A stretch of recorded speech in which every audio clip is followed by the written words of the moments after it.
And there is so much more to this individual that we're going to be speaking to this evening than just macro photography. And we're going to explore not just his photography, but we're going to get to know him himself, whether he likes it or not.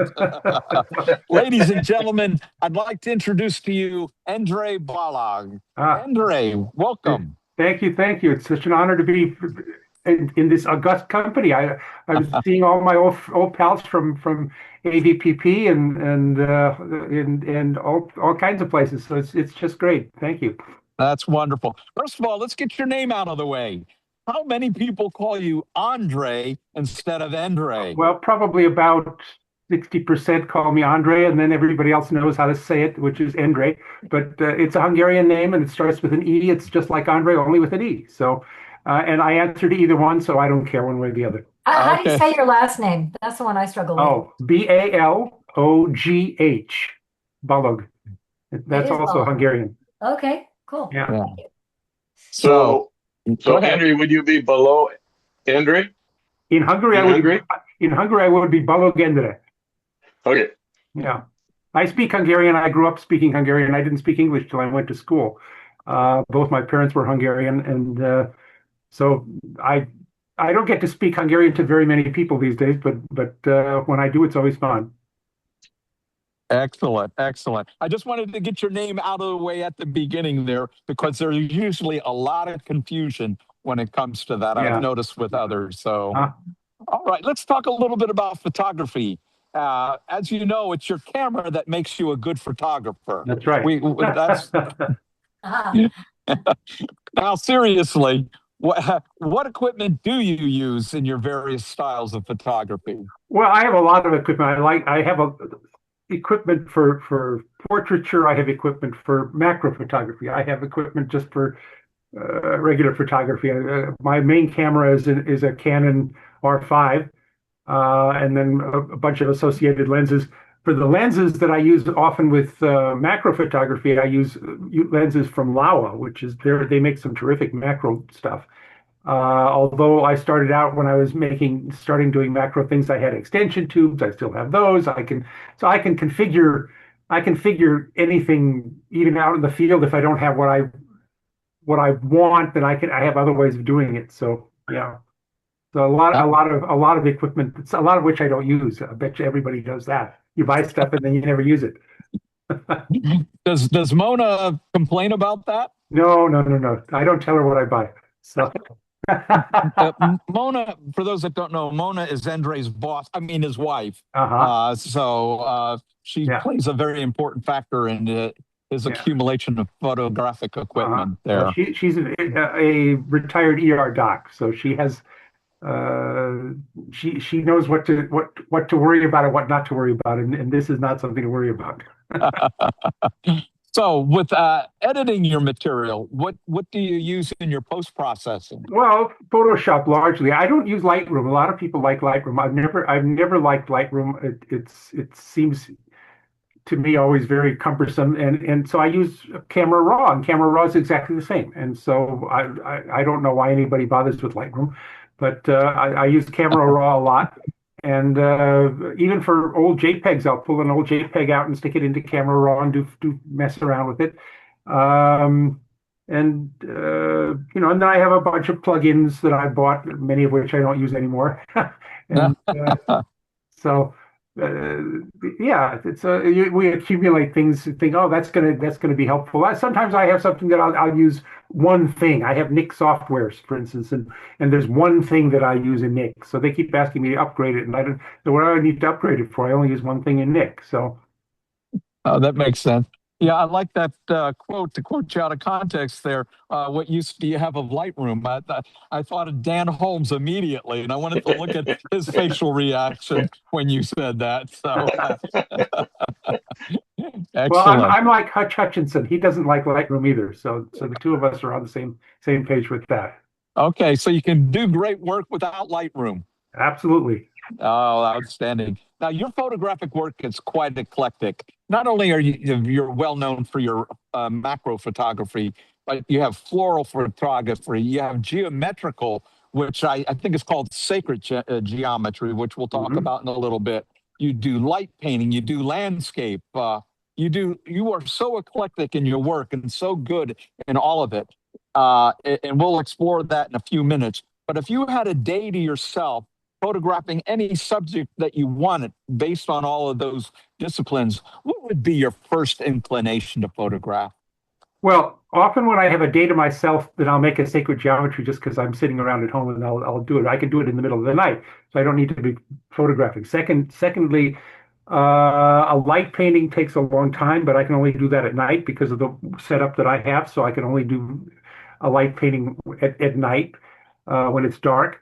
Macro photography is I started doing macro photography when we all got locked down with the COVID stuff and so I was looking for bugs and flowers and stuff outside. So I can do those pretty much anytime. A lot of the stuff that I do is convenient to do that. I've done portraits and stuff, and I've even shot weddings, but that's dependent on other people a lot. So if I don't have to worry about other people, then I can do what I want. Hey, you mentioned sacred geometry. There's a lot of people who may not quite know what in the world is sacred geometry photography. Okay, well, it's not essentially photography. It's all I make it in Photoshop. It's all digital artwork. I create it from whole cloth. I start out with a 11 by 11 black square that I divide into quarters. And sacred geometry is an art form. It's a very specific genre of art, and it relies upon the idea that the universe is created with certain geometric patterns that have an elevated energy, and I like to throw a lot of them together.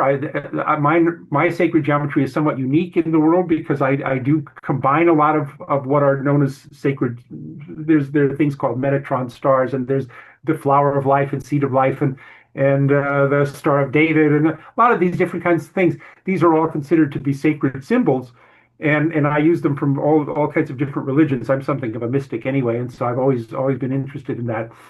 And so I put together a lot of different things. Right now, I've made 1,009 of these. They're all on my website, and if anybody it would take several hours to go through all of them and see all of them. But it took me a lot longer to make them. So it took well over 10 years to make over 1,000 of those. And they're all different. I always amaze myself. I don't know where they come from. I say, oh, it's time to make one, and I'll start creating it as I say in a black square, and then I start to create them from scratch. Awesome. We're going to come back for those that aren't familiar with sacred geometry. Yeah, I have a few that I could show you a little later. So. Right. We're going to come back to that a little later to give them some examples on that. Mm-hmm. So that'll be great. If you could have lunch with any artist from the past, painter, sculptor, photographer, whomever, who would it be and why? Wow, I thought about that question. I know you sent me that question earlier, and it's. Yeah, I didn't want to blindside you with certain questions. That's such a tough question. There's so many interesting artists. I suppose if I had to choose one, it might be Michelangelo, really, because he was so eclectic also. I mean, he could paint and sculpt, and then, Leonardo da Vinci was an inventor, so maybe we could have the two of them. I don't know. Can I cheat and have two? Historically, they did not get along too well with each other. Well, that may be, but maybe we'll have to serve them something that they each like, so they'll stay quiet. But that would be interesting. I've always been influenced by painters. But my dad did a lot of painting, and so I grew up going to museums. We would go to the Huntington Library. We'd go to the LA County Museum. I saw a lot of painting, and I think I grew up with that as being part of my essence, really. And I think that influences a lot of what I do, just the way I approach photography. And so I admire people who can do a lot of different things. There are people who specialize in one area alone, and then they don't branch out into the other areas of photography or art, or I like to explore all the different possibilities. Oh, very good. Yeah, Michelangelo is quite a great choice. Not only was he a great artist in sculpture, but and a magnificent architecture. The Dome of St. Right. Peter was Yeah. designed by Uh-huh. Michelangelo, for Exactly. instance. Yeah. So So it's that Renaissance, the ability to really be well-rounded in a variety of arts, and he was extraordinary in all of them. So that's why I probably would have lunch with him. Rembrandt would be also a nice choice because I love his lighting. So okay, and that's what I was going to ask next: is how much do these painters and artists from the Renaissance, how do they affect your photography? well, that's it. I love Rembrandt lighting. I love chiaroscuro light. These are things that I don't necessarily think about it that much, but I think they influence what I do. And certainly when I was initially doing flower photography, for instance, I mean, it was all Rembrandt light. I didn't know what it was. I just liked it, and light coming from the side, and so uh, that's always been what I gravitate toward, and so Mhm. I think Rembrandt's the dark and the contrast between the very dark and the very light and being able to bring out things that way is and that's what I love about light painting as well. Wonderful. Getting back to photographers, are there any particular photographers that have been a major influence on you? Um, well, I look at everybody's work, and I think, I constantly am looking at photographs of people. Yours influenced me. I love them. Everybody I see. Sorry. No, but there's so many, Ansel Adams, and there's and he too, the way he would use light, and it's I think more as a photographer, I think what's most important is that we just sort of absorb all that's out there. There's so much on the internet, and there's so much availability for photography. And when we have our contests, I mean, I look at all my colleagues and I say, wow, that's really a great photo, and all of that is absorbing into the way I approach my photography. Now, I've only taken one photography class in my life, or actually two. Two photography classes. One was they're both with Jim Zuckerman. I don't know if anybody's ever heard of him, but he lives back east. He used to live out here in L.A. and he was doing photography 101 class online, and I signed up for his class, and so it was literally starting from what is depth of field, what is f-stop, all that stuff, and it would be a weekly class, and then he would comment on the assignment work, and he had actually been out here in Los Angeles and had heard me play the violin several times, and so we knew it. He knew me, and so we got to talking that way, and I among the people in the class. He would comment that they say, oh, your photographs are have a certain poetry to them, and I thought, wow, that's really nice to be coming from you, and so that was the one class that I took with him, and then later I took a Photoshop 101 class along the same lines that he also taught. So that's pretty much, aside from that, I've been entirely self-taught. So Wow, that's amazing. When you consider the work that you've done and what you have accomplished, that's truly amazing. So, what initially sparked your interest in photography? well, I think it goes way back. I mean, I always had a camera. I always would take pictures of stuff, but then, uh, I resented having to use a roll of 24 or 36 shots and then have to develop it, send it out, and get it. You get the little pictures back, and one would be good, and the rest would be no good. And so I trained myself, I think, early on with film to be very economical in what I would take. So a roll of film would last. I'm too cheap to have to roll out lots of rolls of film. And so I've shot weddings for very successfully for people where I'll get an 80% success rate because I'm shooting fairly economically, and I think that was very good training in the beginning. So I always had a camera. But then what happened when digital started to come out, our kids were young and they were doing something called horse faulting. And horse faulting is, for those who don't know, is gymnastics on horseback. So the horse goes around there's a person who holds a line, and the horse either is walking or can't. They get up to being a canter in the higher divisions, and the kids will have to they jump onto the back of the horse, and they do a number of gymnastic exercises. Sometimes as teams, they'll have three of them on a horse at the same time, and these are big horses. It's a lot of fun. It's very beautiful. It's just like ballet. I mean, it's fantastic. The high level, the gold level performers are terrific. And but at that, digital was just coming out, and the early digital cameras, I don't know if you remember that, they had a lag time, and so you'd push the button, and the shot would happen a quarter of a second later. So I got used to shooting, anticipating, because when they're doing these gymnastic things, let's say they do a handstand on the back of the horse, they're only there for a fraction of a second. So I have to anticipate that. So that's when I started.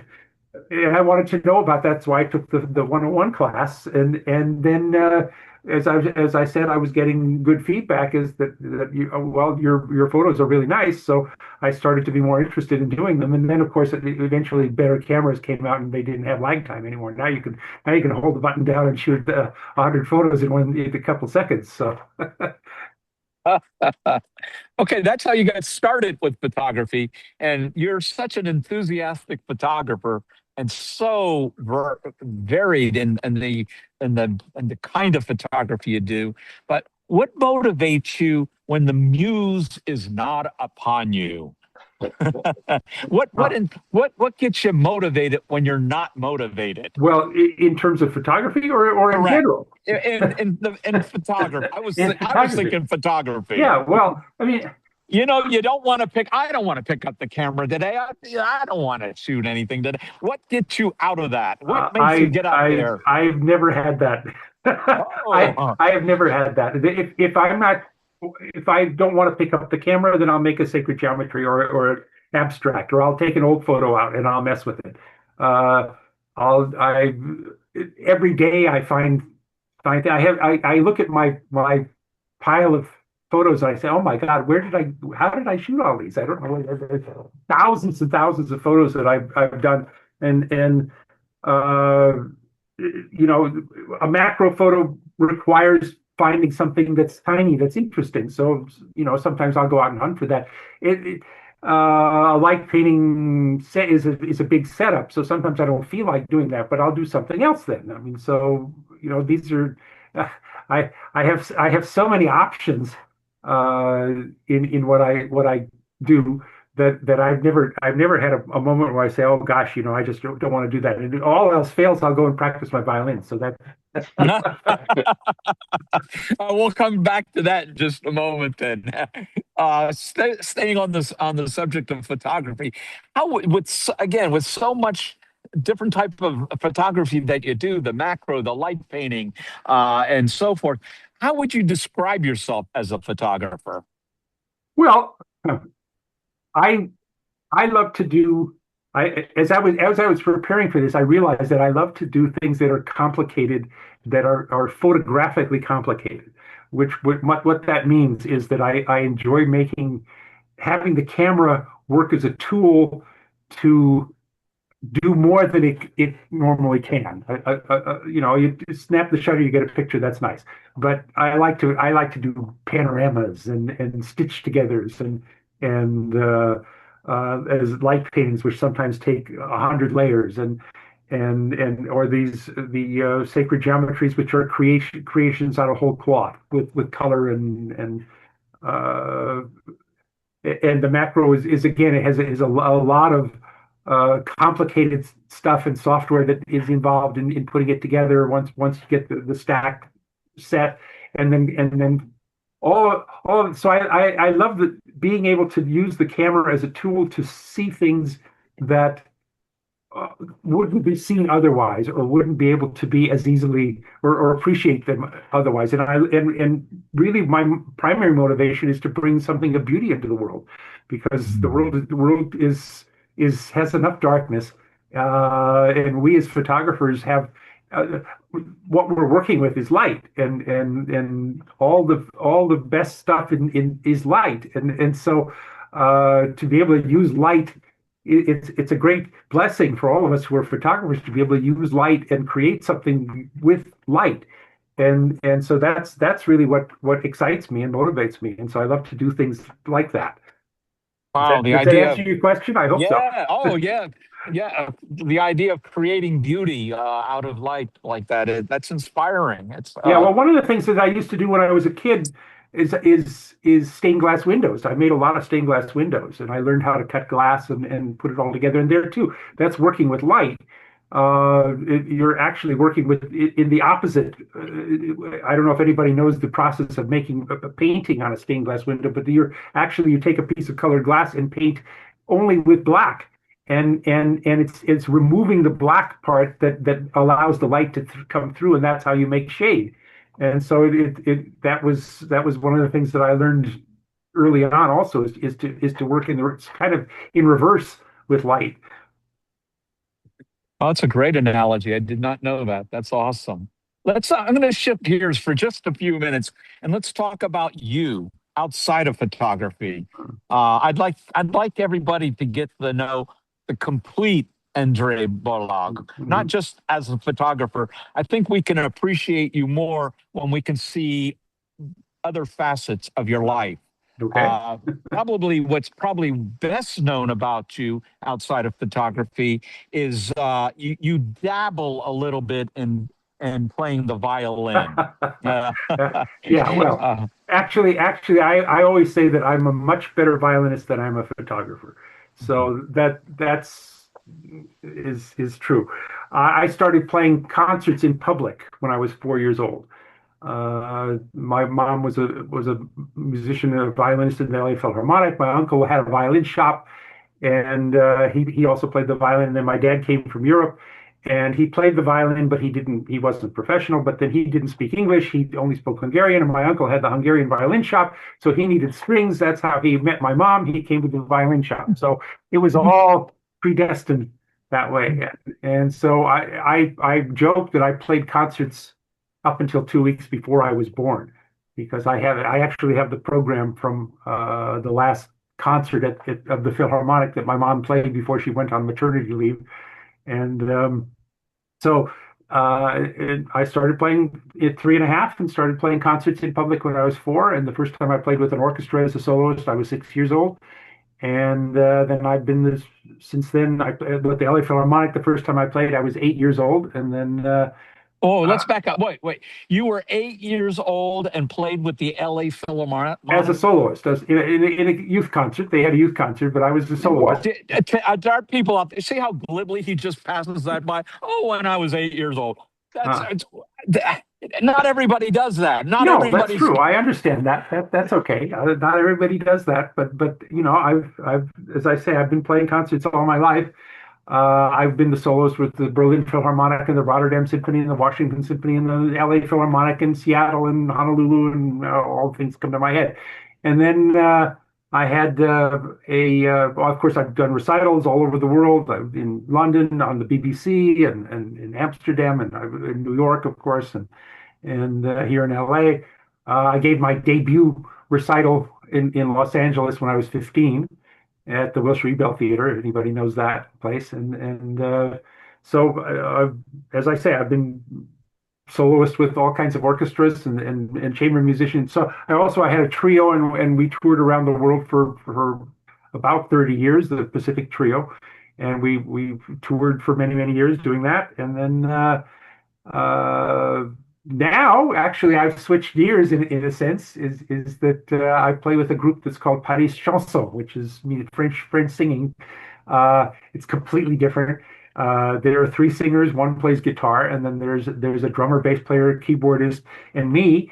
And we specialize in doing French and Russian popular music, and we travel all over the country. We were just 2 weeks ago. We did a show in Washington D.C. Then the next night in New York City, and the third night in Boston. Then came back, and last week we had our show once a month. We do a show at a place called Vibrato, which is owned by Herb Alpert, that's up on the top of the Beverly Glen near Mulholland. Once a month we're there and we sell the place out every time. And so that's French and Russian popular music. For those of you, anybody who knows that genre, that Edith Piaf and Charles Aznavour and Enrico Macias, that sort of music. And unlike all that I've had to do all my life, which is be very careful, make sure that all the notes are in the right place, here I get to improvise, and I 80% of what I do is improvise, made up on the spot, and we have a blast, and the audiences love it, and we sell out everywhere, and it's terrific fun, and so I get a big kick out of it. Endre does not know. He does now, but he did not know. Last week, I showed up to his concert there at Herb Alpert's place and watched him perform for the first time. And you blew the socks off of everybody. You got standing ovations. Your opening number on the second half, that Hungarian tune, just brought the house down. Standing ovation. And it's just, I can't tell you what a fabulous, I had no idea. I had heard, oh, he's a very good violinist. Yeah, people are, right. You have got to hear him play the violin. He is just phenomenal. Thank you. And afterwards, I went up and, we talked a little bit, said, hey, I'm here, and kind of surprised him a little bit. And he shared that he does a lot of that improvising. You cannot tell that. He was just out of this world. So if you get the chance, you should listen to him as a performer. Now that's only part of who you are. That's something that a lot of people know, that you are an accomplished violinist. I don't think they realize how accomplished. They're hearing about some of the things that you have done, and there's so much more to it. But there's another area in which you are developing yourself, and that's as an author. You want to talk a little bit about that? Oh, okay, a little bit. Well, I mean, I've always written things, and I've written articles for magazines and such things. So I think what you're referring to, because we talked about it, I have to backtrack a little bit into my own history. We have 4 children. Our son, though, passed away when he was almost 12 years old, and it is what it is. But he started to leave us the most amazing set of messages of his continued presence. I mean, they're quite uncanny, and as I know you've read some of them. And so what happened was, there was a friend of mine that I would write these up, and as a log entry. So like on such and such a date this happened, and I would describe it. Well, that made itself into a book that is now about it's well over 250 pages on Microsoft Word anyway. I'll reformat it at some point, but I'm intending eventually to publish it, and because everybody tells me I should, and so it's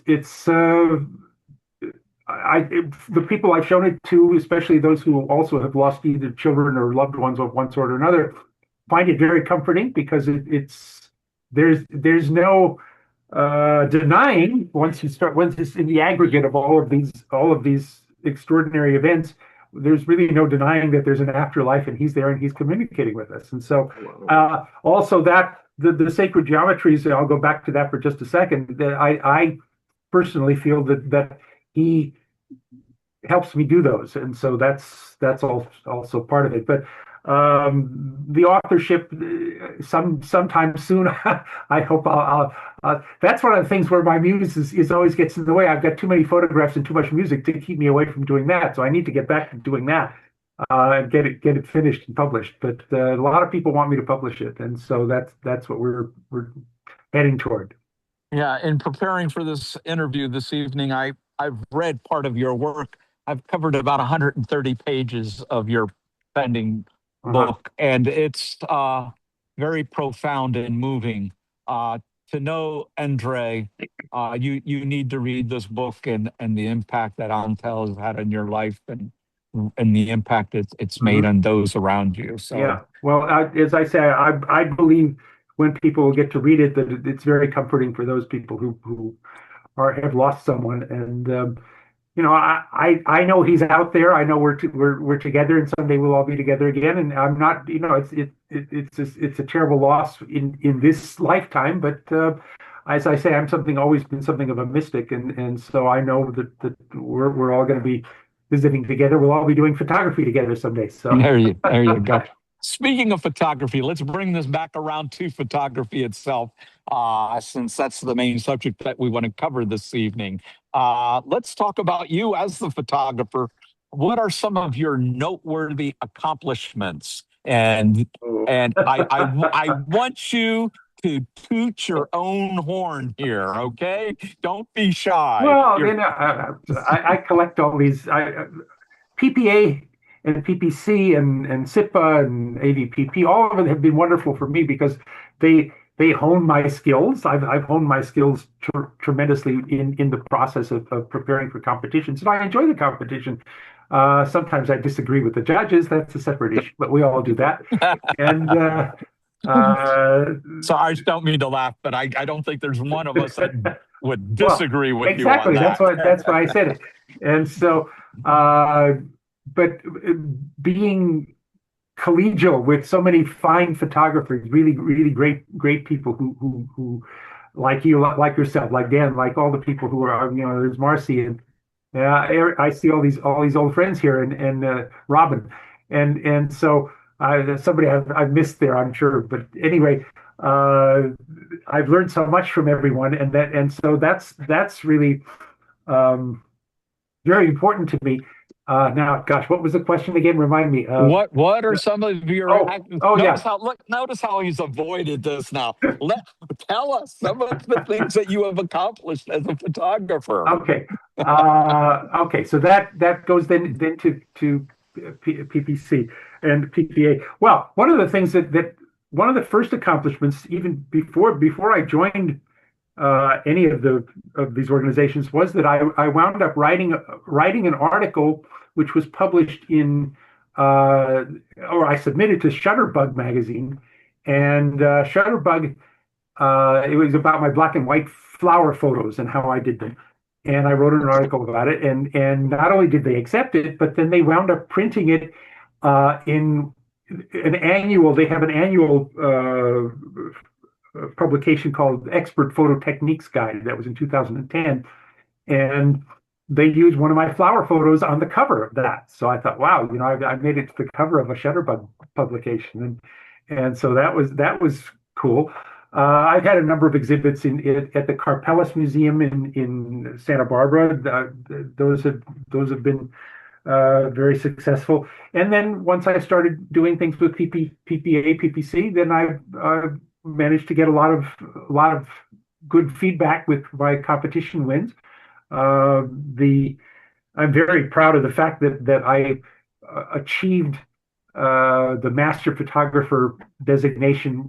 That I get the 25 points that you need to do that solely with photography. I didn't get any service points. I mean, not that I don't mind. Service is fine, but I wanted to get them with photography, and I did it, I think, in 4 years. And so at one point I was a diamond photographer, so I had all 4 of my photos went into the loan collection that I submitted that year, and then also one artwork. So I had 5 things in the loan collection book that year, and of course that gives you a bunch of points. So I'm very proud of that. And then every year since 2015, I've been among the top 10 photographers in PPC. One time I was number 2. So that, of course, is a terrific honor. And then things from PPC. How about SIPA?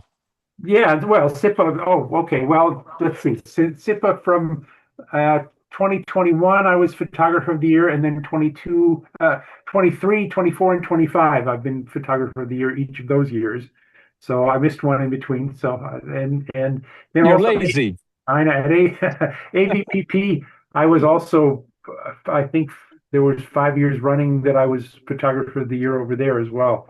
The AVPP got absorbed by SIPA, so a lot of it, Robin and a lot of us came over to SIPA, and so which the competition there is even more stringent than it was at AVPP. But so I'm honored that I've been able to amass points enough to achieve that every year. So last 4 years, well, 3 years and 1 year before that. So 21, 20, 22, 21, 23, 24, and 25. I've been photographer of the year at SIPA.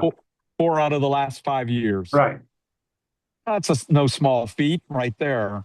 No, and I think it has a lot to do with my eclectic enjoyment of photography. So one of the things that you need to do, I guess, is to have high scores in a number of different categories. And so I'm always entering different things into different categories. Yes. And that's why you're here tonight being highlighted. Wow.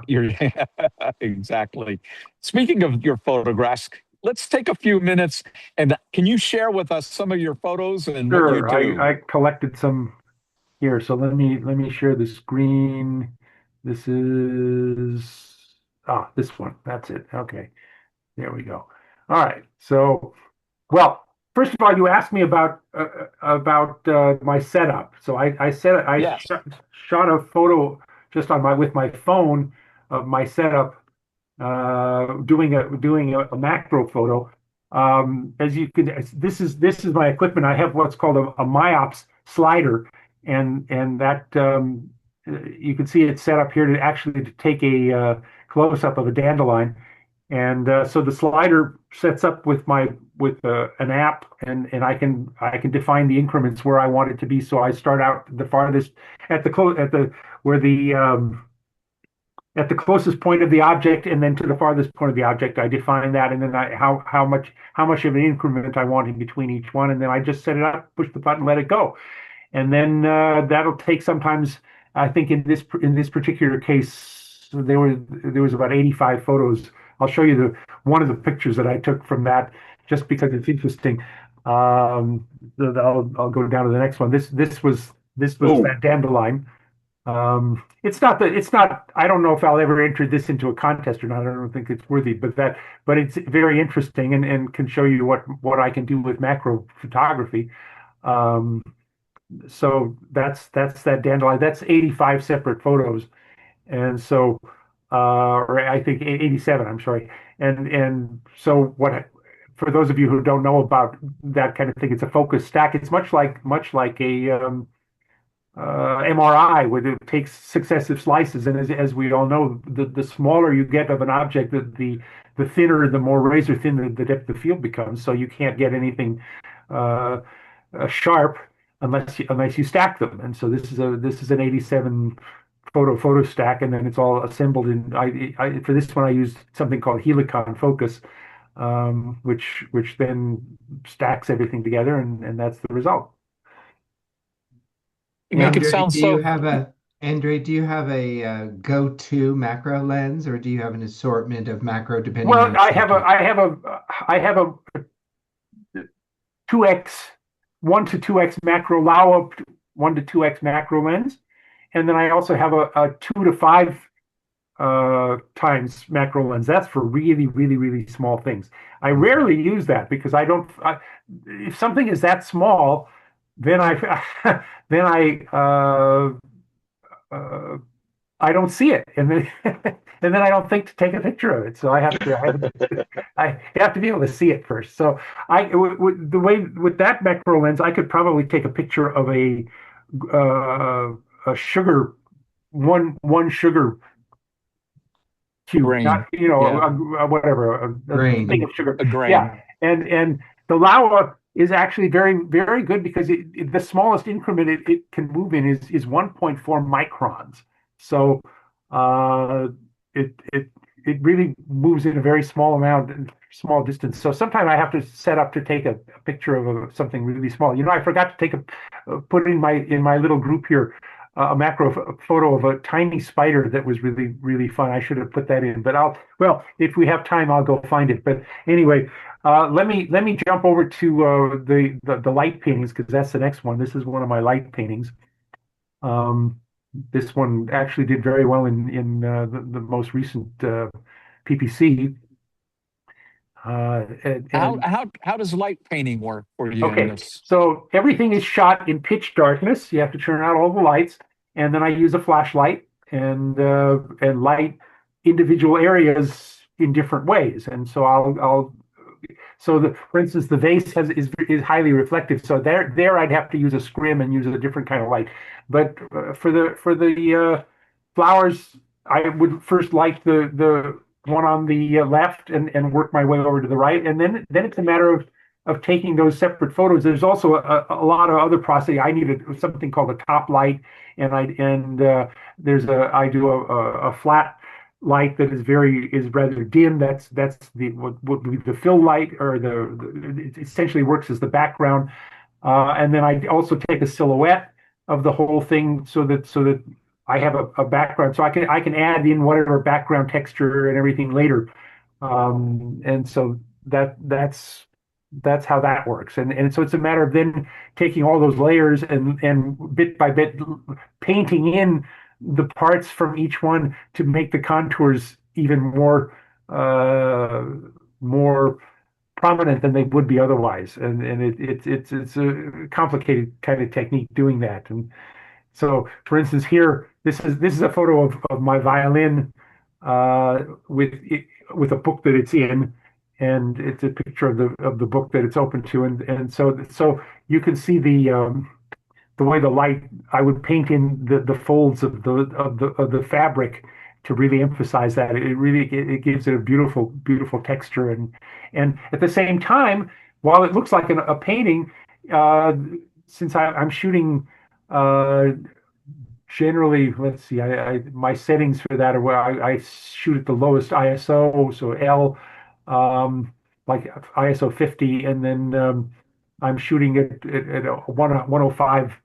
So and my depth of field is around set f stop around 16. So everything try to get everything in really sharp focus, and so then there's a lot of detail that is very well focused, and so that's that's part of it is to get everything into sharp focus. While we're on that photo of the violin, for those that don't know, what kind of violin is that, Endre? Well, you can see it says Antonia Stradivarius. So this is a violin made by Stradivarius in 1728. And so this is a 4-volume book that has photographs of Stradivarius's violins. There's actually 2 sets of those. I don't have the second set, but I have the first set, which has 4 volumes. And so you can see the same violin there, and then the succeeding pages. There's a full size picture of the front, a full size picture of the back, and full size pictures of the ribs, the sides, and then one whole page that will have all of the scroll photos in exact size. So a violin maker, for instance, could take this book and do the measurements and reproduce the violin exactly and the colors are perfect. As you can see, the color matching is extraordinary. So it's really a great reference book for anybody. It's also for violinists. The best way it was ever described for me is that it's violin porn, and so because everybody drools when they look at it. So, Endre, can I ask a question? Sure. You're talking about light painting. Mhm. Is this also stacking? No, it's no. Each photo is done uh, with the same setting. Correct. So Okay. so the depth of field is I want to get as wide a depth of field as I can. So Right. sometimes I'm quite far back from where I'm shooting. If I have a big set, I have to move back very far to make sure everything is in focus. That's essentially the opposite of stacking. But So there how will be many a number. how Yeah, many there will be. images are there Go ahead. that this Yeah, would have exactly. I'm Go sorry, ahead. we'll say that Sorry. again. how many images are we looking at approximately? Okay, well, so let me I would count. So I would do the book, the corner of the book, that would be one. The front Probably, if I recall correctly, I did the fabric with two separate photos. The violin was probably done with two separate photos. The book Okay. I would have done with maybe three. Then there's a top light, and then there's a silhouette for the back, so that I can have the background and change the background out to whatever I want. So it's this one would have been maybe 10 separate photos, something like So that. the amount of time to actually photograph it is the lesser of the work because you're doing then the post work Well, to yeah, the produce post it. work is assembling it all. That's Yeah. always that sometimes takes a day or two. Okay. It's still time consuming. First of all, to make sure that every one of the exposures is correct, and that's a Right. complicated process. And so sometimes I'll have to reshoot the same. Say I was using my flashlight for 10 seconds and it was overexposed, and so I don't want that. So then I would cut it down to maybe 8 seconds or something, and Okay. I paint the light on so that it gets a very creamy diffuse light. So the idea So is to have the light. between this and the flowers that you showed us before, which was the more difficult as far as the painting portion? Oh, this one by far, sure. Okay. Yeah. So I'll show you the next one is Well, before you go to the next one, I just oh, want to get through everybody's mind. okay. How many photographers do you know that own a Stradivarius? Just let that sit in your mind there. All One. right. All Not many. right. Yeah. Let's Okay. let's move on. Yeah, so this was a complicated. So I really love doing these kinds of things because this was not only a light painting, but it was a camera trick because I set up. I had bricks with two bricks with a piece of plexiglass for each apple, and I had to do the entire set of light paintings for each thing, and then I had suspended the box above with over a what do they call it on a bar. I had it suspended, all of that, and so each one had to be done with the whole series. So Hmm. and then I assembled all those together, and then I started the light painting process. And so this was fun to do. So this probably took me, oh gosh, 3 or 4 days to kind of put it all together. Um, yeah, so that's and then this light painting is I did on location at a friend of mine who has a beautiful collection of an amazing collection of Asian art, and this whole setup was just pretty much just like this in their kitchen. So we moved it out into the living room so I could set it up and Hmm. uh, shot all of these separately. So each teapot was done separately. In fact, as a matter of fact, because of the flowers that were in the second vase that's up on the top there, I couldn't get my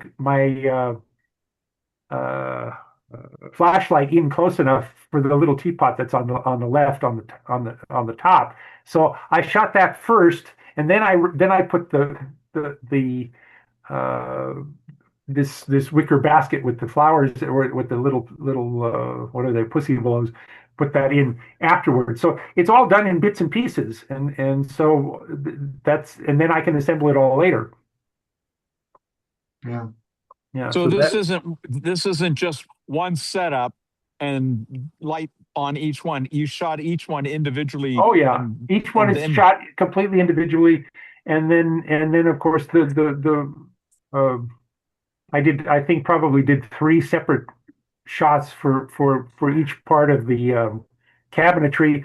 Uh, Oddly, the table doesn't exist. I had to. That's actually made out of a. I shot a photo of a drawer that I have, and I use it a lot. But then I angled it and pasted it in, and so that doesn't really exist. And then I had to create the shadows and everything. So that's all made out of bits and pieces that the table doesn't really exist. So it was sitting on a blue plastic piece of blue plastic, so that wouldn't have looked good. So that's that one. Oh, okay. So now we come to one of my sacred geometry. I'm Yeah, sorry. let me Just a go second. back here. Yeah. Laura is asking. You said you set this up, but are the pieces there when you're painting? How do Oh you yeah. keep the light from spilling onto other parts of the Well, image? that's all done with layers, and so I uh, put the little piece in that I want. So let's say I'm working on the left upper left um, teapot. So I circle that and I put it in to make sure that it's completely aligned with the base photo, so that I align that correctly, and then I fill that layer with black, and then I start with it with 10% in my brush, start to bring in the light in the way that I want it. To make the shape of the object that I'm working with, if it's spherical or if it's like this has the light coming down on one part, but the top is a sphere. So each one has a little different technique to bringing the light in. If I can just ask, so when you say you're painting, you're actually painting these objects to photograph them. But are all of the objects sitting there together when I assume, right? You're No, using no, a no. flashlight. I'm not painting anything when I'm photographing. I'm taking photographs, and then I'm using those photographs. I'm painting the light on in a certain techniques because I'm brushing the light sort of from the 45-degree angle that I use. I always use 45-degree angle, so I brush the light on, so it makes it a nice, soft, creamy light. But sometimes it's too much. I don't want as much light as I've achieved. I want to have it's spilled over or whatever. So I have complete control over how much light that I can bring in. Starting from a completely black, the layer mask is filled with black, and then I start to paint it out and bit by bit to allow the shape to form the way I want it. Does that make sense? Does that help you? Not even a little bit, but that's Oh. okay. Keep going. Okay. Gosh, I don't know. I don't know how else to describe it. Uh, Is this all set up in one thing, and then are you taking each pot and then physically putting it on there, or digitally putting it on there? No. This was all set up as a set. Okay. This is all done. Once I get the set put up, it's in fact the biggest problem is that there's might be some slight movement between shots, and so I have to make sure that I weight down my tripod. I make sure that everything is solid. It's problematic because sometimes I'm in pitch darkness, so I move very slowly, and I make sure that I turn the lights on between shots, that I don't want to trip over my wires, and I've got it all tethered up to my computer, so that I immediately will get it with Capture One. That's another thing I use. I use Capture One just only for light paintings, and there I can adjust and make sure that I have a exposure that matches, so that the exposures all match. And so then once the set is set, it stays. It was only because I had to move. I couldn't get my flashlight in close enough for the little teapot on the left, so I had to shoot that one first. Then I put the wicker basket with the pussy willows in on top of it. Once it was there, I didn't move anything, so everything stays static. And then when that's all done, then I as I say, I'm shooting with a black background. There's a black. I have a scrim in the back, or whatever they call it. Uh, black background, piece of black cloth. And then when that's all done, I take that off and I have a gray cloth, and I light the gray cloth, so I wind up with a silhouette of the whole set. And then that also has to line up exactly. And sometimes it doesn't, which is problematic. You have to mess with it. But that allows me then to add in the light and the background. That this texture only exists. The background texture only exists in my computer. There was no that is something that I found that I like that particular pattern. So I put that in there, and then the way I brought the light in behind it is all part of the process. So that's all. Everything is decided based on my own artistic desire. Wow.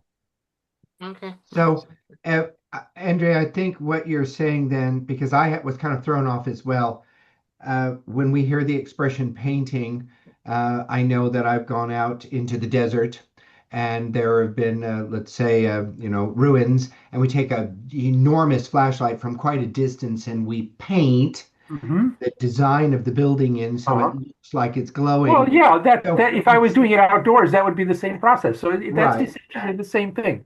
Yeah, but the flashlight you're talking about is certainly not as large. So as much light as we see here is not being cast at one time. You're doing No, this very no, no. subtly, Yeah, and then you're, as Mhm. you said, you're doing your background fill and so forth. Then you're Yeah, painting them in by mask. And yeah, I think by that's mass. where, when you Right. explained what you're doing, it's two painting functions, one with the light and One with then right. subtly contouring them with the mask. Exactly. Okay. Yeah, Okay. yeah. Very interesting. We would love to see you do this sometime, by the way. This would make an Well, excellent Yes. program. This is People why would I pay asked. to see this. Yeah, this is why I asked him to share this. yeah, Please well, continue, that's a Andre. complicated, long process, and so I mean, to shoot it, and John, you'll have to come over sometime and watch me do it, and then you can tell everybody. Absolutely. We live 2 miles apart from each other, Uh-huh. so that's easy for me to do. Yeah, yeah. All right, so then if you want to go on, Please. all right. So then the next one is this is one of my sacred geometries. So that gives you an idea of what they are. And I have, as I say, I have over 1,000 of these. So this is one of my favorites. I use it on my business card. So that and then just completely different is a different sort. So I mean these are I just had pulled out two of them. So now explain how you're producing these. This is just me. I have a bunch of brushes and I have it's all done in Photoshop. As I said, I start out with a square, 11 by 11 square that's black, and I divide it into quarters. I've got a little Mac where I push the button, and that part comes up. And then whatever happens, happens, and I start to experiment with it until I get what I like, and then I say, now it's done. So I don't know. I mean, it's yeah, you to go to my website and you can see all of them, and they've got as I say, over 1,000. So. They've been on book covers, and I've a lot of people have they've been on magazine covers, book covers. I have a couple of books that I there's one author who does a lot of these sort of spiritual books, and every one of her books she uses one of my sacred geometries on the cover, and they wind up winning all sorts of awards. So and not because of I think the book is what wins the award, but I'm sure the cover doesn't hurt. So that's that. So. Yeah, I asked Endre to share these because sacred geometry is very important to his artistic expression, and I wanted you to see some of the work that he does in this area. Well, there is a website that's called sacredgeometryart.com, and if you go there, they have I think there's 75 of the top sacred geometry artists in the world. And I'm very honored because my stuff is on their homepage. So I'm their featured artist on the homepage. And so, but they have some pretty amazing people there. And these, as I say, these are the top 75 people working in doing this kind of stuff. There's some people who are sculptors, some people who do sculpting, some people who do, they use all kinds of different medium. I happen to use Photoshop. So so Andre, on this type of an image, I can appreciate someone who's artistic. I see things and can reproduce them and pull together, but I'm always appreciative of somebody who can do it from, as you said, an 11 by 11 black screen. At what point, is there a point at which you find that you put things aside and come back to it, or do you go all the way to completion and say, there we go, we're done? Because I think a lot of us have a tendency, even in photography, when we're first starting out or even experienced, overworking something and not knowing when to quit. So yeah, well, this is for me is a mystical process, and as I say, my son, I think he helps with it, and I don't know. I mean, people have asked me this before. I get the feeling like it's time to make one, and then I'd sit down and I start to make one. Sometimes I can do one in a couple hours, and I say it's done. Okay.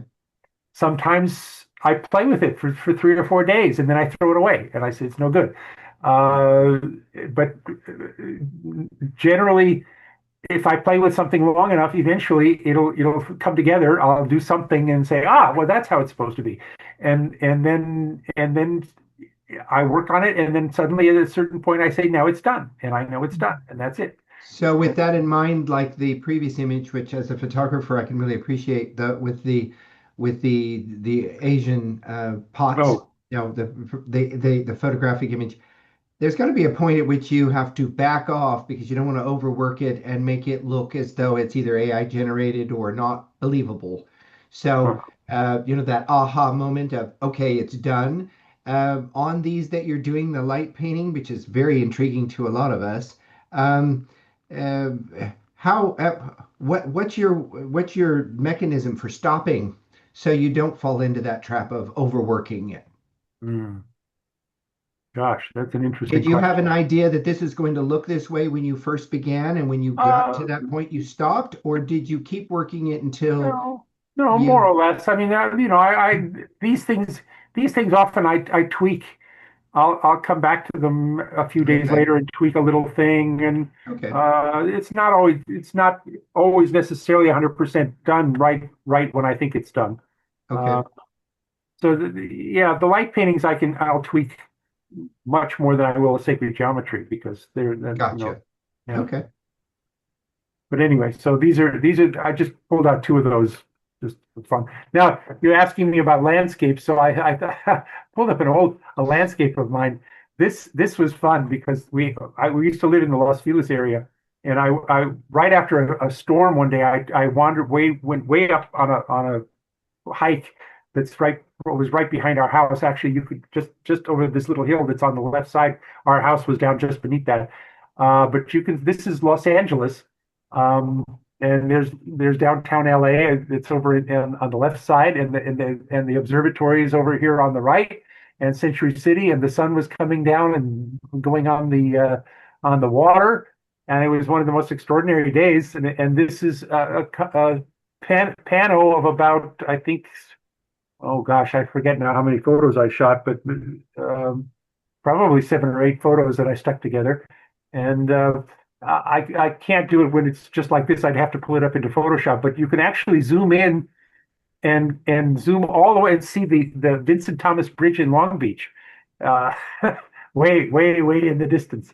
So trust me that it's there. But this is one of my fun uh, uh, landscape photos. So it tells you that I like to do these kinds of complicated things where things get stuck together, or panos and that sort of thing. And so then this is also a panoramic shot of nearby here in Chatsworth, where I live now. I like this tree that was up by itself up on the top there, and it happened to have some nice light one day and managed to catch it. And this I did with also this is a stitch together of about, oh gosh, I'd say probably 30 separate photos, all shot at 105. So I was zoomed in. So there's fantastic detail. You could see every blade of grass. And so that's also the kind of thing that I like to do is to have, so this by itself is over 6 feet wide. So if I were to print it up at full size. Did you have something in mind for sharing this, or Well, was this no, just you asked me about my landscapes, so I uh-huh? pulled up some landscapes. So Okay, here's another good. landscape or a seascape. Hmm. Yeah, these were all things that I'd entered into contests, and they've done well. This is I'll move this one over. This was this, I don't know if you can see the whole thing because there's a little square there, but this is 6 separate photos that would stack upward. So um, yeah, and then this is a single shot that was done at a church here in LA. So you were asking about landscapes or about landscapes and architecture. I like to do architecture photos too, so I Hmm. did some of those. This is a portrait I did of my daughter. I didn't know that was your daughter. Yeah, I do remember the image. Yeah, well, that's my oldest daughter. She's the one who has the 4 grandkids now. So, She has 4 grandkids, or you have well, four I have the grand. 4 grandkids with her. So, Just. I'm she sorry. has, she has the 4 kids. Editorial She's comment got the there. 4 kids. So, yeah, Mhm. yeah. So I would, I just show you that I do other things besides all the other things. And then, so now we're going to get into the macros. This photo actually was very well received. It got a in PPC. I think it was the what was there's that award that is for the um, for Bay Photo, the animal award. And so this got the award that year. Uh, it's a yellow jacket wasp. This is 77 separate photos. Carolyn, you had a question. I can't pull it up. Can you ask that question, please? Sure. I was wondering if he uses the Helicon. Um, Yeah, well, actually, I have two. I use Helicon or I use Zarine Stacker. Sometimes one works better than another, and I so was wondering for the landscape, which one did you use? the landscape. Oh, the landscape I use PT GUI. PT That's GUI. Yeah, that's the sort of industry standard, I think, for making panorama stuff. And it's called PC No, GUI. PT GUI. I remember them explaining what it meant, and I have no idea. I can't remember what it means, but it's PT GUI. If you look up PT GUI you'll find it. It's very good software for panorama stitching. Much better than Photoshop does. You learn something new every day. I love it. Yeah. And this is also a macro photo of an iris. Oh, that's amazing. Now, one of the things that when I've entered these, sometimes I get dinged by the judges because they say, "Oh, it's over sharpened." Well, it's actually not over sharpened. When you're doing a macro photo like this, you can actually see the individual cells which are reflecting the light, and so it makes it look like it's sharpened, but that's actually what's I think is amazing about it is that you're able to see the individual cells of the plants. Plant cells are often very large, and they reflect light like little sparkles, and it makes it, I think, look nice. So, but you can't ever explain that to the judges until it's too late, and then. Is this one focus stacked, or is this? Oh yeah, all this one? is 114 separate photos. Oh, I knew that. Sure. Yeah. Wow. What lens did you use for this one? Oh gosh, I don't remember. I probably used the Laowa. This I shot quite a while ago, so I don't remember which lens I used. It could have even been a a regular lens with a extension tube on it. I just don't remember it. I shot it a long time ago.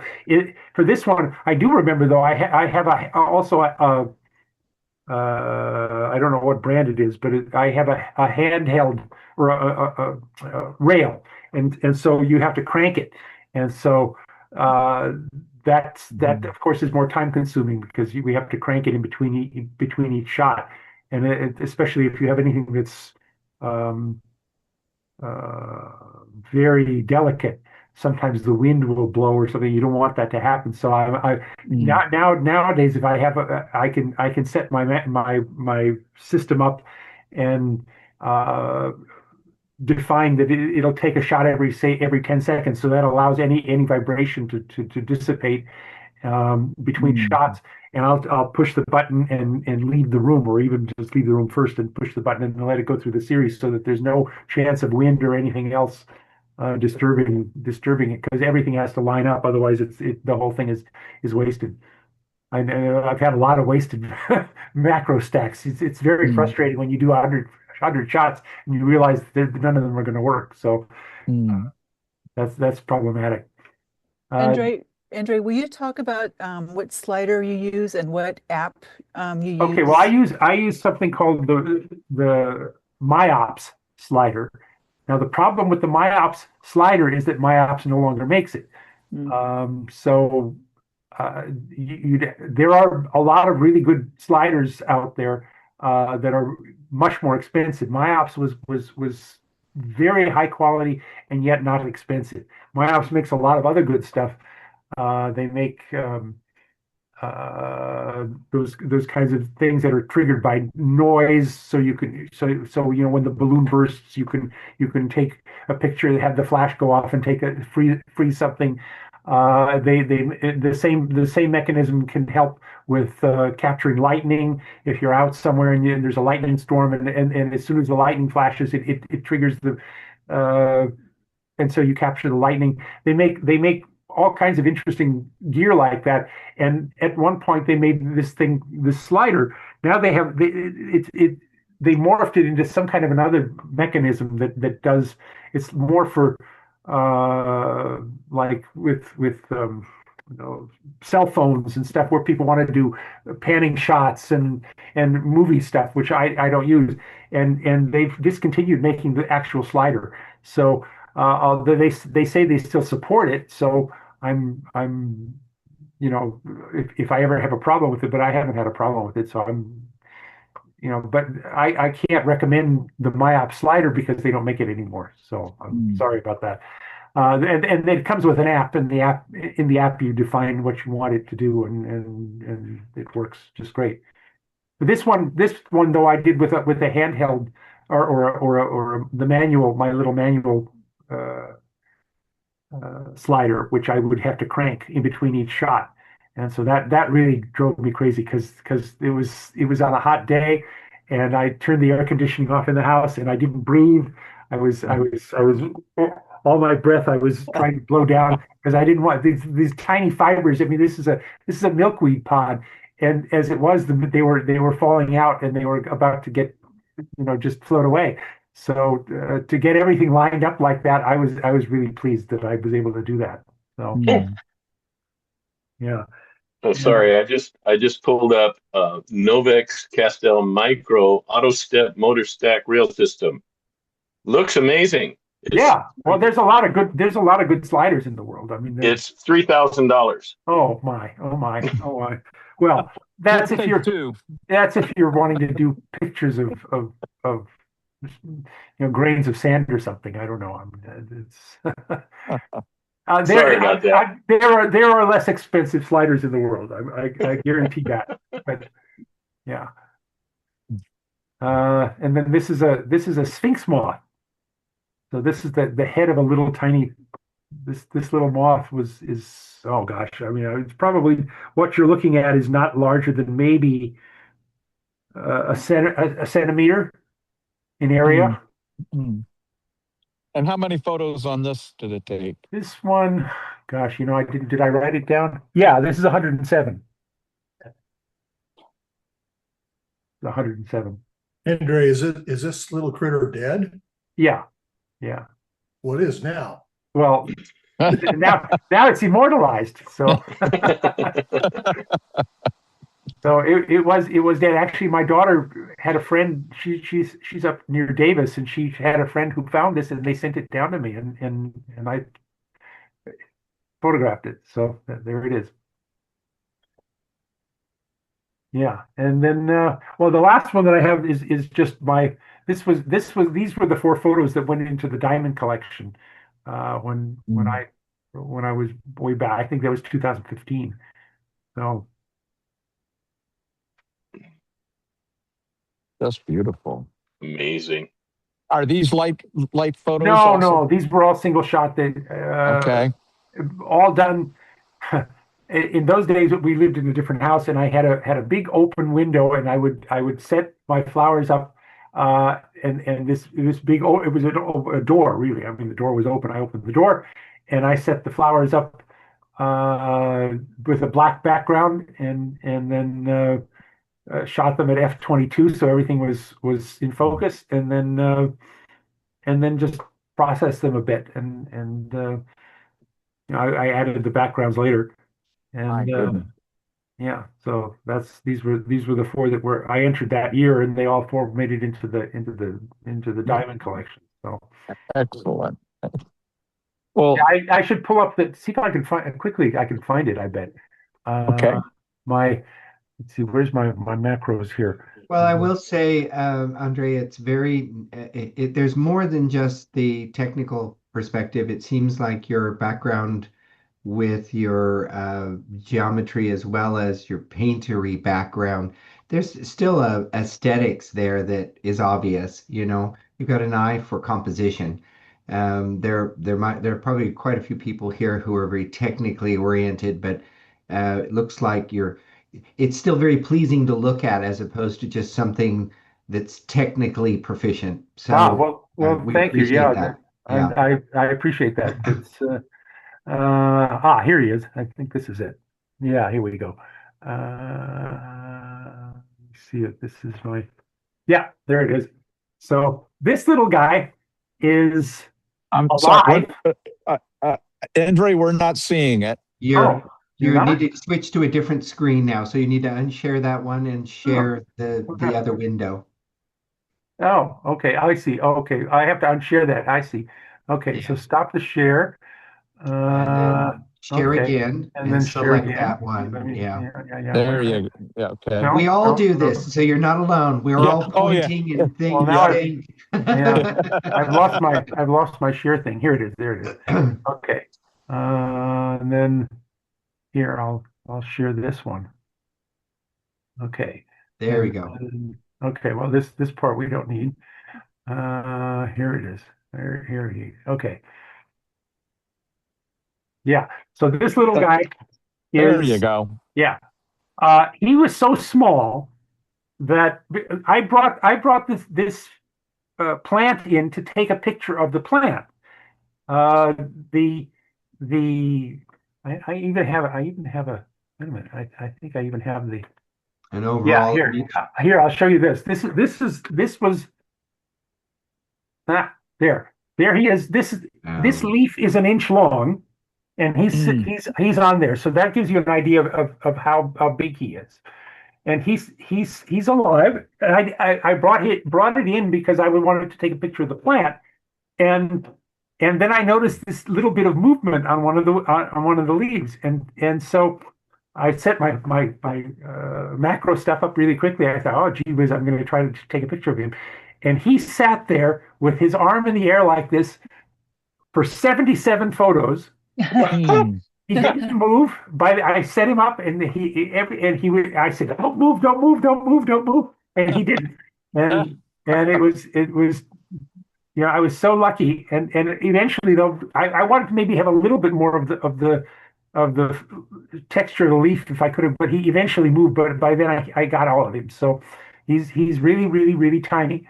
Not much bigger than maybe a little pencil point, and so you had an idea from that.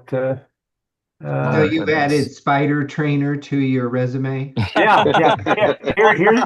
Here's the flower, and you can see him on the edge of the leaf there. And this whole bunch is probably about an inch and a half long. My goodness. Gives you an idea of how small he is. So. I was very pleased that I was able to get him done very well. Goodness. Yeah. Wow. Okay, Endre, Endre. Okay, go ahead, Carolyn. Endre, what f-stop would you use to get these pictures? Oh, well, there's really nothing you can do with the f. When you're doing macro photography, the f-stop really doesn't matter that much, because because you're stacking a bunch of just photos. it's razor thin no matter what. I mean, I shoot around in the best part of the lens, which is usually f8 or f11. The best part of the lens, just to have as much as I can get. But especially when you're shooting something this small, as I said, this was 77 separate photos to get this, and so the depth of field is literally less than the width of a razor. So it's not that important. The f-stop is not that important, and that's really one of the reasons there are very few. I think there's only one.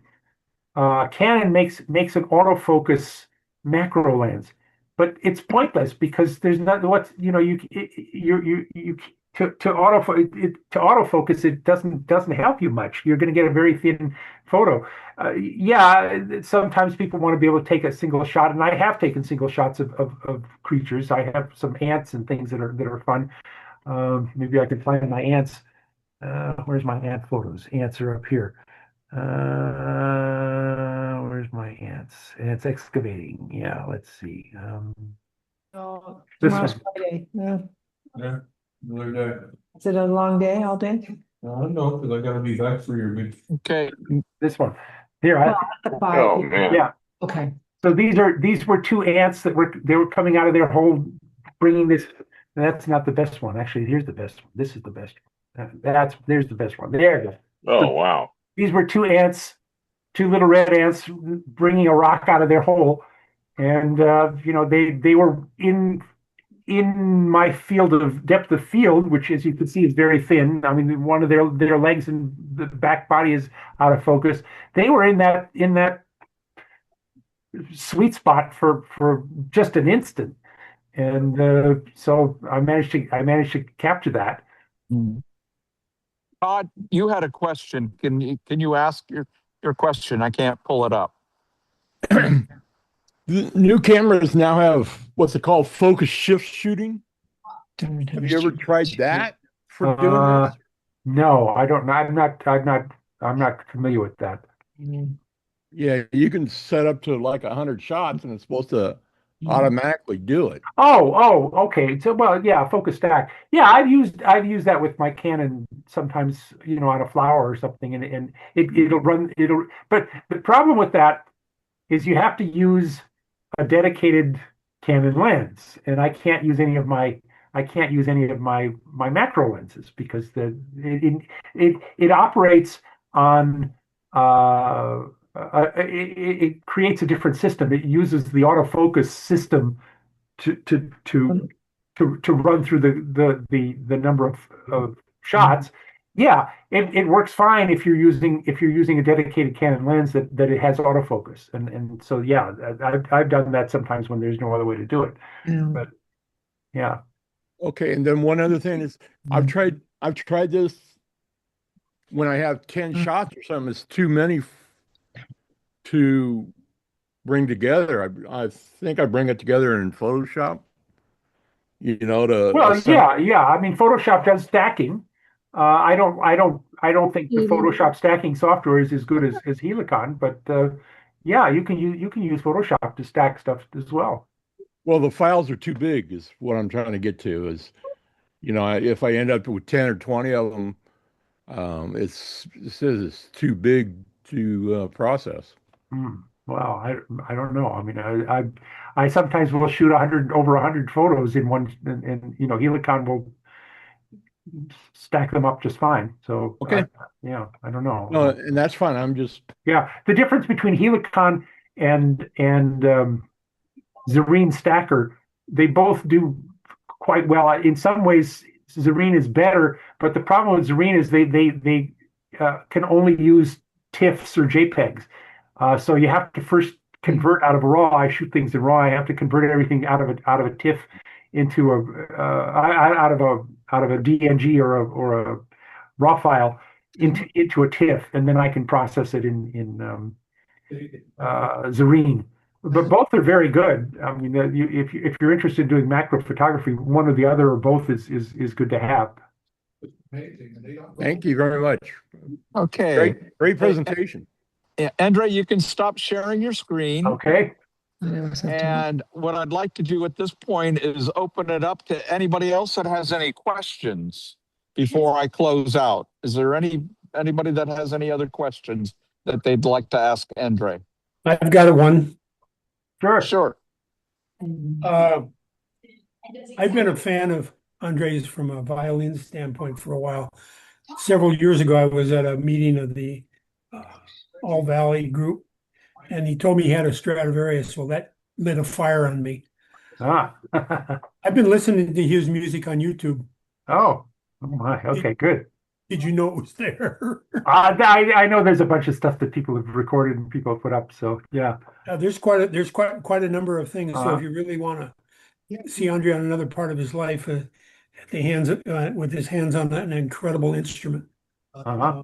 Go for it, because I was bringing him up while we were sitting here just talking. So, but again, your work is absolutely incredible. Thank you. Not only the music, but the photography as well. Well, thank you very much. I appreciate it. Thank you for sharing. Yeah. Okay. Anybody else? No. Hi, Christy. By the way, we're old pals. I haven't seen you in a long time. I know. Oh, wait a minute, let me. Oh, I can't unmute. Can you hear me? I hear you. Yes. Oh, you can. Oh my gosh. I can't see myself. I somehow turned it off. I was going to tell you to mute earlier. Yes. Oh my God. I can't. Yeah, we can can't hear you unmute. talking to your kitty and to your husband. So Oh my God. See, I can't see myself anymore, and I can't mute or do anything. Oh. So I've been trying to figure it out, and I did not know you could see me. that's okay. Or hear As me. long as you didn't pick your nose or do something else, we're fine. Oh God, I'm so sorry, you guys. Andre, can you please share with everybody how they can follow you on social media and your website? Well, sure. You can go to my website. I have one website. I used to have Facebook, but Facebook I got hacked, and they wouldn't help me get unhacked. Yeah. So that I've abandoned it entirely. So there's only one place you can find me. I'm still have an Instagram somewhere, but I haven't messed with it in years. I don't know. I never put anything really up to it. So the best is to go to my website, which is Endre's Art, ENDRESART.com. And there you see everything I've ever done. Endre, why don't you go, since we're a little early, why don't you go ahead and share your screen and take us to your website? Okay. Sure. And then it'll be easier for those that are going to look at the recording later to see this. Okay. Yeah. And let me share it. I thought you might ask that. So there it is. There's my website. And, we can't.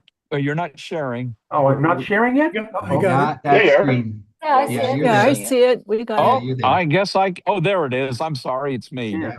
There we go. Yeah. So there's that. So here's my. They're all divided into different galleries, and so this is the Tiny Things gallery, which is all my macro stuff, and then I have a bunch of different ways of doing flower photos. I have tons of flower photos. The photographic section is just stuff that's sort of miscellaneous. Of course, these are the sacred geometries, and then I have photo black and white flowers that are on white backgrounds, and photos from Chatsworth and hummingbirds and Anacapa Island and the LA photos, and then we have other things, abstracts. I make a lot of angels too, so that anybody wants to look at my angels, and there's those. Andre, how often do you update your postings? Oh, pretty much whenever I get something new, I try to stick it up there. This is one of my newest photos. It was raining the other day. I took a picture of some apple flowers that are in the backyard. Let me see. Let me go back. I've got birds and animals here, and well, when you're done winning all of the available awards in the state and in the country, we would really like to have you do some kind of a workshop for the rest of us. So keep us in mind. Sure, I would love to. Yeah, I'm always happy to do workshops. I always feel sort of humbled by the idea of, I never know what I'm going to do, but anyway, yeah, if you want me to do something, I'm happy to do it. Wonderful. We have you on tape saying that. We will follow through. Got it. Yeah. So anyway, look at my website. You can see all these. These are all these different places I've been. I did a book. I was actually, there was a book that I made. Gosh, I could show that if I don't. Hang on a second. Yeah, here I'll unshare my. Let me go back to the beginning, so people can see it one last time. There. That's my main website. Anyway, so you can go back there.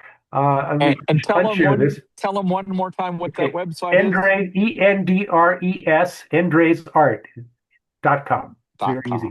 Good. So this is a book that, I don't know, can you see it? Yeah, there you can. There we go. Hold it closer to this camera. Raise it up. The not so little book. Move it back. Actually, move it back towards your face. Oh. You see it now? No, No, I see a tree. Oh gosh. there we go. The not so little book. The Not So Little Book of Surprises. Oh, oh, surprises. sweet. Yeah. Well, okay. So this is, you can see me. I don't know why you can't see the book. But anyway, so maybe if I put it up. No. Now it thinks it's a There, background. There you there. go. Now you can see me. Right. So this is a book, a woman that I've known for many years. She's kind of also somewhat of a mystic, and she taught classes and she did a lot of poetry and this and that and the other. And her husband is Will Arnst. Her name is Deirdre Hade, and her husband is Will Arnst. Now, Will Arnst, some of you maybe have seen a movie that was called What the Bleep Do We Know? Oh, yes. Yeah. So he was the producer director of that, and so they decided that they wanted to put a book of her teachings and ideas and whatever all put together. So the entire book is pages and pages and pages, all illustrated. Everything is my artwork. The whole book is. Wow. And they put it all together. And with her, we worked together on what to shoot, and then they used some of my photos that were already done, and then I shot other things specifically for it. I created things for it. It's available on Amazon, and they sell them. So if anybody's interested in that, it's a big collection of my artwork. And so when we published it, when it was going to get published, they doing the layouts and everything. There's a place here in LA that we would go to check the proofs and stuff, and the company that was doing it said, "Oh, this book is so beautiful. We're going to pay for you to go to China to watch the printing to make sure that it's printed properly." So I spent 2 weeks in China, in the mainland China, and basically sitting in a factory, and I brought my violin to practice, but then sometimes I got to go out and take pictures of the neighboring areas in China, somewhat in Hong Kong, but I watched them put this book together and print this book, and we usually about 2.5, 3 hours in between each big page would be printed. They did 20,000 copies. And it was a really fascinating experience to watch a book be printed and put together. And every now and then I would find some little error that something got onto the plate or something. There was a little flaw, and then I said, "Oh, that doesn't belong there." And so it was good that I was there, because then they cleaned the little thing off, and it was and they would have to reprint it. But putting together a complicated book like that, I had no idea how. It's quite amazing because they'll print 4 pages that are completely unrelated onto one big sheet, and then they fold it up somehow, and they all put together, and then it was really quite amazing. But anyway, everything in the book, the front, the back, the cover, everything is all stuff that I created, and so that might be something if somebody wants to have a look at. You can. Endre, have you ever done a tutorial on how to start your sacred geometry images? No. I'll tell you something. You go on YouTube. There are 2. You look up Endre Balogh and sacred geometry. I don't know exactly how I worded it, but there are 2 YouTube videos, time capture videos, because I got one of this software that would take a photo of my screen every 10 or 20 seconds or whatever, and I make two sacred geometries from scratch. And so each one takes about 10 minutes to watch, and especially if you know Photoshop, you'll see what I'm doing. Okay. But you can go and look and how I created them. So I will. both of them start out as false starts, which is interesting because I go for a while and then I don't like what I'm doing. I throw it all away and start over again. But that's interesting. And so you can see both of those on YouTube. I will. Thank you. Yeah, there's also a YouTube thing if you want. I had to tell somebody about it yesterday. Look up Endre Balogh. Oh gosh, what's it called? you can find it if you just put my name in and flowers. It should work. Or Danny Boy or something like that.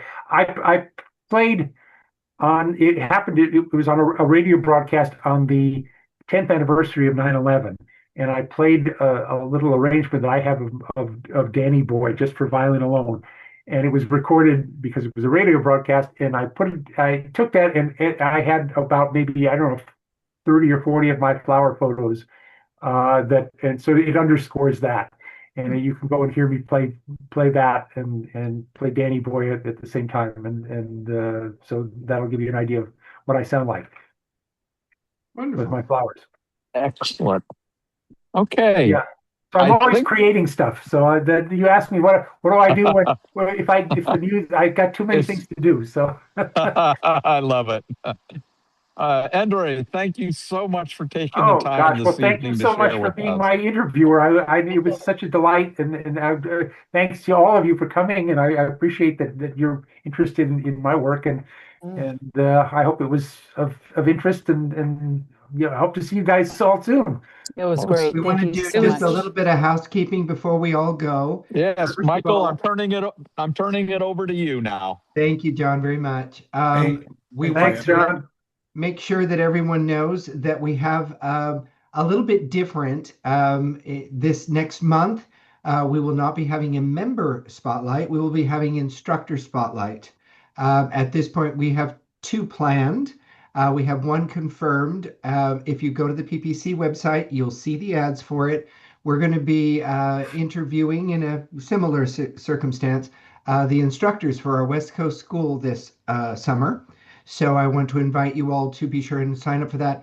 And it is free, including the general public. So if you have anybody in your affiliates and or people that you know who are not PPC members, whereas this has been for PPC members or you had to pay to participate, it is free. So please get the word out.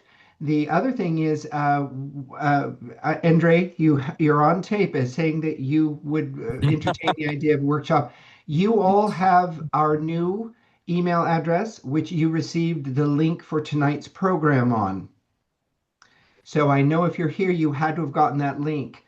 If you're interested in Endre doing a program or a workshop, please just write back, Mike, I like the idea. Keep me in the loop, because you're the core group who've shown up tonight, especially to not only hear about one of our wonderful members, but also about macro photography and light painting and so forth. So if you're interested, you will get the first word if we're able to work this out and get Endre to potentially do a workshop for us down the road. Okay. So, but we need that feedback. I don't want to just assume that there are people out there who are interested. Let me know, because I have a feeling it's going to be limited. I do not think he can do this at an auditorium level. So just like when I did my macro for jewelry, I had to keep it to a small enough group that I could give each person ample time to learn. So if you're interested, you're going to get first dibs if your name is on that list. So I'm going to tell you right now, as soon as we're done tonight, email me if you think you're interested, and I'll keep you in the loop. Okay.